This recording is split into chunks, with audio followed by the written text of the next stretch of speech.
Hello everyone, myself Arjun Singh, welcome to our YouTube channel. Previous lectures में हम लोगों ने एक new series of lecture start की थी ब्लड फिजियोलॉजी के ऊपर, और ब्लड फिजियोलॉजी का first chapter that is blood, इसको हम लोगों ने डिस्कस करना स्टार्ट किया था। और इस चैप्टर को हम लोगों ने 4 पार्ट्स में डिवाइड किया था, that is introduction of the blood, properties of the blood, composition of the blood and functions of the blood. तो introduction, properties and composition part को हम लोग अपने प्रीवियस लेक्चर्स में डिटेल में डिस्कस कर चुके हैं। इन वीडियोस के लिंक आपको डिस्क्रिप्शन बॉक्स में मिल जाएंगे एंड ऊपर आई बटन में भी मिल जाएंगे। आज हम लोग डिस्कस करेंगे फंक्शंस ऑफ द ब्लड। चलिए स्टार्ट करते हैं ब्लड के फंक्शंस को डिस्कस करना। Functions of the blood. तो अगर हम ब्रॉडली बात करें तो ब्लड 3 तरह के फंक्शंस परफॉर्म करता है, that is transportation,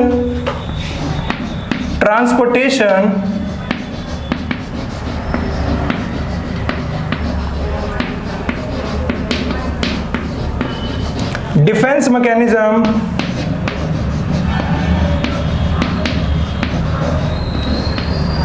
and regulatory mechanisms.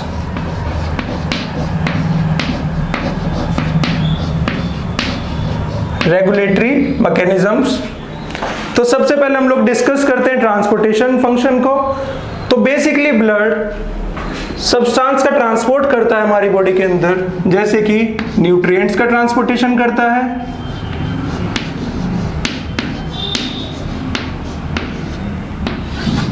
Hormones का ट्रांसपोर्टेशन करता है, रेस्पिरेटरी गैसेस का ट्रांसपोर्टेशन करता है,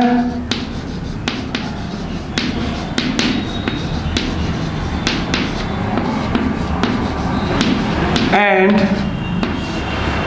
सेलुलर वेस्ट का ट्रांसपोर्टेशन करता है। तो वन बाय वन डिस्कस करते हैं कि ब्लड किस तरीके से न्यूट्रिएंट का ट्रांसपोर्टेशन करता है, किस तरीके से हार्मोन्स का ट्रांसपोर्टेशन करता है, किस तरीके से रेस्पिरेटरी गैसेस का ट्रांसपोर्टेशन करता है, एंड किस तरीके से सेलुलर मेटाबॉलिक वेस्ट का ट्रांसपोर्टेशन करता है। तो सबसे पहले डिस्कस करते हैं न्यूट्रिएंट्स के ट्रांसपोर्टेशन को।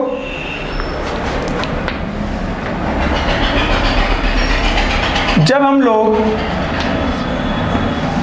फूड इंजेस्ट करते हैं तो फूड हमारी एलिमेंट्री कैनाल के अंदर एंटर करता है, जिसको हम लोग बोलते हैं गैस्ट्रोइंटेस्टाइनल ट्रैक्ट।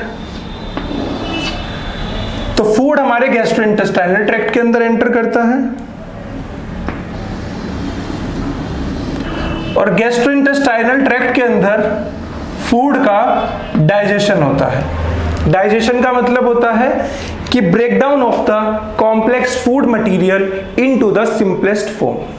और तो जो डाइजेस्टेड फूड होता है, डाइजेस्टेड फूड के अंदर न्यूट्रिएंट्स प्रेजेंट होते हैं, जैसे कि ग्लूकोज,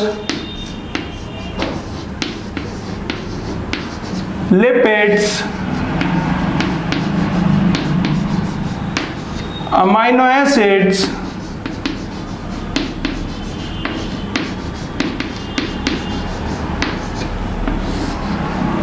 विटामिन्स। तो ये सब हमारे डाइजेस्टेड फूड मटेरियल के अंदर प्रेजेंट होते हैं न्यूट्रिएंट्स। तो इन न्यूट्रिएंट्स का ब्लड स्ट्रीम के अंदर एब्जॉर्प्शन होता है। तो गैस्ट्रोइंटेस्टाइनल ट्रैक्ट से इन न्यूट्रिएंट्स का एब्जॉर्प्शन होता है ब्लड के अंदर,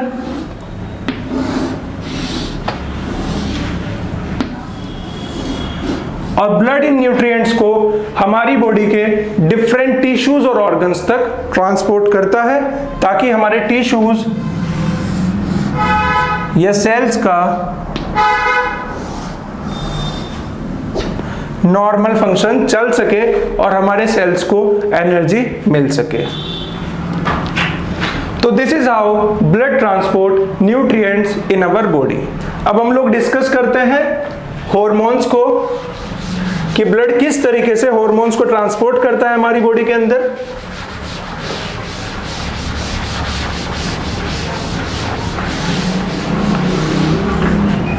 हार्मोन्स,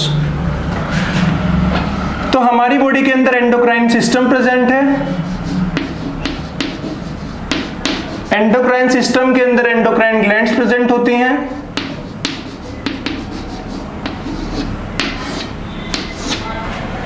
एंडोक्राइन ग्लैंड्स क्या होती हैं पहले ये डिस्कस करते हैं। देखिए हमारी बॉडी के अंदर जो डक्टलेस ग्लैंड्स हैं उनको हम लोग बोलते हैं एंडोक्राइन ग्लैंड्स। कुछ एग्जांपल्स डिस्कस करते हैं, जैसे कि pituitary glands, anterior pituitary and posterior pituitary. Thyroid glands, ये क्या है, कुछ एग्जांपल्स हैं एंडोक्राइन ग्लैंड्स के। एंडोक्राइन ग्लैंड्स क्या करती हैं, हार्मोन्स की सिंथेसिस करती हैं, हार्मोन्स प्रोड्यूस करती हैं, और ये हार्मोन्स ब्लड कलेक्ट करता है एंडोक्राइन ग्लैंड से। इन हार्मोन्स को ब्लड कलेक्ट करता है और कलेक्ट करने के बाद इनको हमारी बॉडी के अंदर target tissues and target cells या फिर टारगेट ऑर्गन्स तक ट्रांसपोर्ट करता है। This is target tissue, target cell और target organ.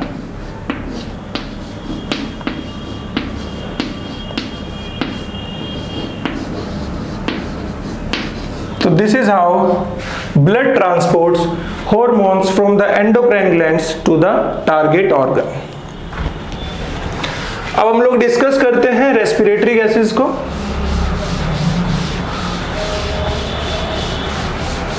Basically respiratory gases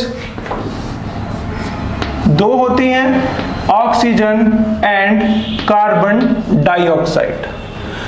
हमारी बॉडी के अंदर ट्रिलियंस ऑफ सेल्स होते हैं और सभी सेल्स को एनर्जी प्रोडक्शन करना होता है अपनी वेरियस लाइफ प्रोसेसेस करने के लिए। तो लाइफ प्रोसेसेस करने के लिए ग्लूकोज का ब्रेकडाउन करके एनर्जी का प्रोडक्शन करना होता है सेल्स को। तो ग्लूकोज का ब्रेकडाउन करने के लिए हमारे सेल्स को ऑक्सीजन की जरूरत होती है।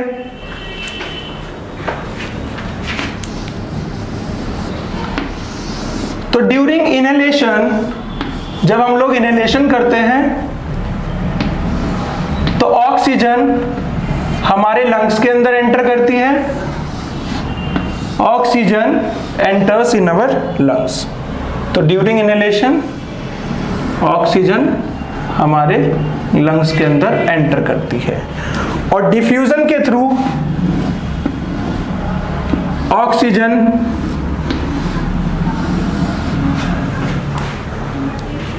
ब्लड के अंदर आती है, पल्मोनरी कैपिलरी के अंदर आती है।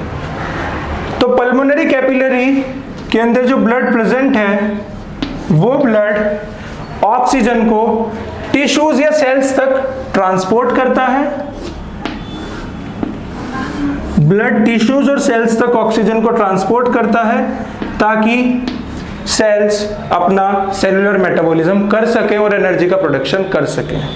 तो जब सेलुलर मेटाबॉलिज्म होता है तो सेलुलर मेटाबॉलिज्म या सेलुलर रेस्पिरेशन जब होता है तो सेलुलर रेस्पिरेशन के बाद सेल्स के अंदर कार्बन डाइऑक्साइड का प्रोडक्शन होता है। सेल्स के अंदर कार्बन डाइऑक्साइड का प्रोडक्शन होता है और कार्बन डाइऑक्साइड का प्रोडक्शन होने के बाद ये कार्बन डाइऑक्साइड इसको ब्लड कलेक्ट कर लेता है और इसको लंग्स तक ट्रांसपोर्ट करता है ताकि लंग्स इस कार्बन डाइऑक्साइड को हमारी बॉडी से रिमूव आउट कर सके, क्योंकि कार्बन डाइऑक्साइड हमारे सेल्स के लिए काफी टॉक्सिक है। This is how blood transport respiratory gases in our body. अब हम लोग डिस्कस करते हैं वेस्ट को।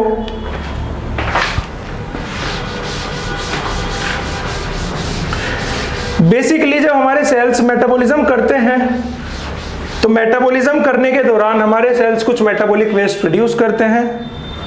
उन मेटाबॉलिक वेस्ट को हमारी बॉडी से एक्सक्रीट आउट कराना होता है। This is our cell. और सेल क्या करता है? Cellular metabolism.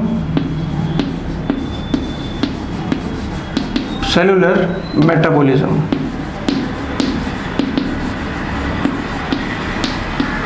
and during cellular metabolisms cell produce various metabolic waste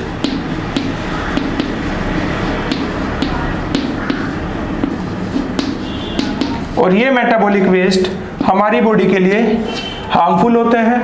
तो ब्लड क्या करता है, इन मेटाबॉलिक वेस्ट को कलेक्ट करता है, ब्लड इन मेटाबॉलिक वेस्ट को कलेक्ट करता है और इनको एक्सक्रीटरी ऑर्गन्स तक ट्रांसपोर्ट करता है, ताकि हमारी बॉडी के एक्सक्रीटरी ऑर्गन्स इन मेटाबॉलिक वेस्ट को बॉडी से रिमूव आउट या फिर एक्सक्रीट आउट कर सकें।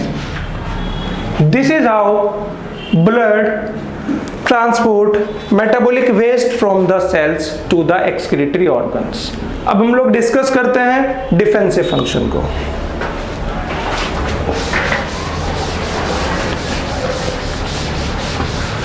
तो डिफेंसिव फंक्शन को डिटेल में समझने के लिए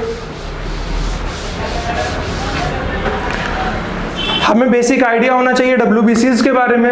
वैसे जो WBCs है एक सेपरेट चैप्टर है, इसको हम लोग डिटेल में डिस्कस करेंगे फ्यूचर लेक्चर्स में, लेकिन WBCs का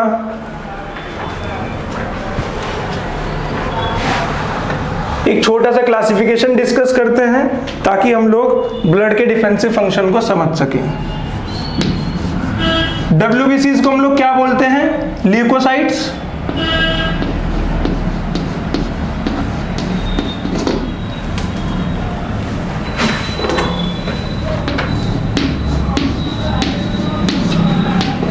ग्रेन्यूल्स की एब्सेंस या प्रेजेंस के बेसिस पर ल्यूकोसाइट्स को दो कैटेगरीज में डिवाइड किया गया है।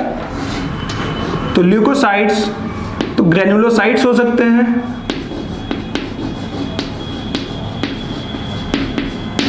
And second category is a granulocytes.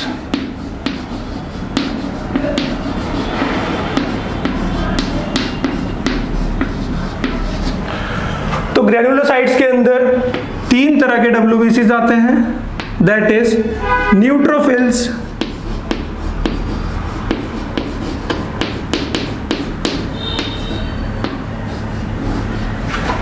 Eosinophils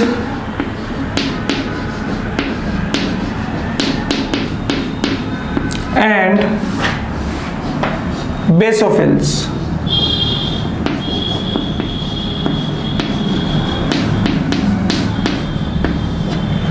एक ग्रेनुलोसाइट्स के अंदर दो तरह के WBCs आते हैं, that is lymphocytes and monocytes.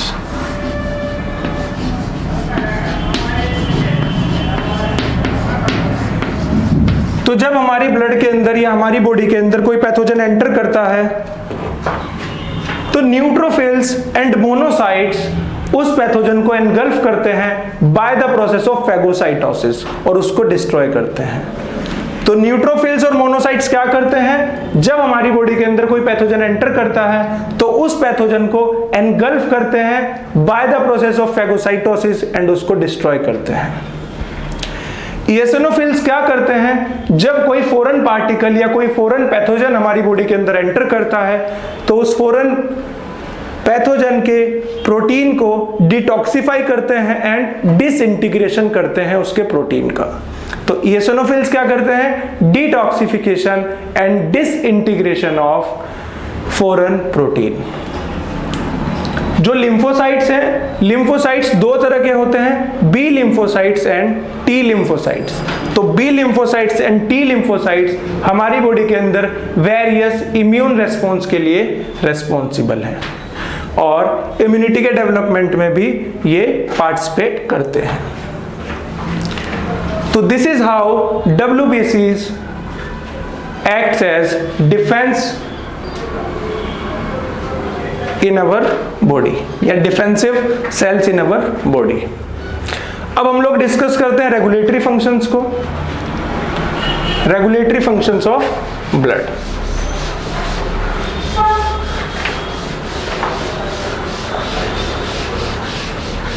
Blood हमारी बॉडी के अंदर वेरियस रेगुलेशंस को या वेरियस मैकेनिज्म्स को रेगुलेट करता है। ब्लड क्या करता है? Blood regulates the acid base balance in our body.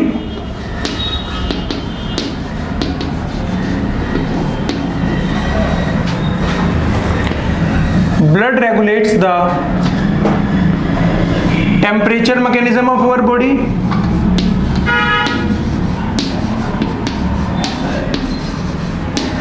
and blood regulates the acid base balance, temperature mechanism and water balance.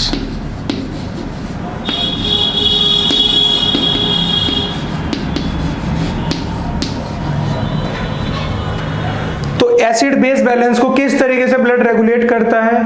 Basically blood के अंदर प्लाज्मा प्रोटीन्स प्रेजेंट होते हैं एंड आरबीसीज के अंदर हीमोग्लोबिन प्रेजेंट होता है।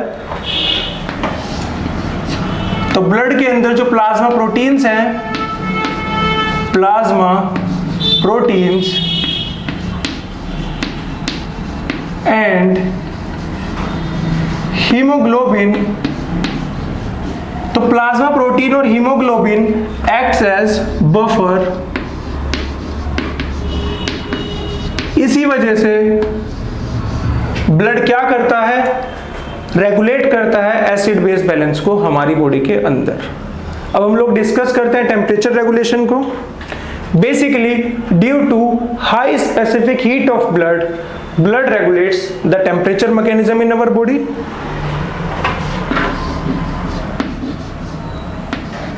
Due to high specific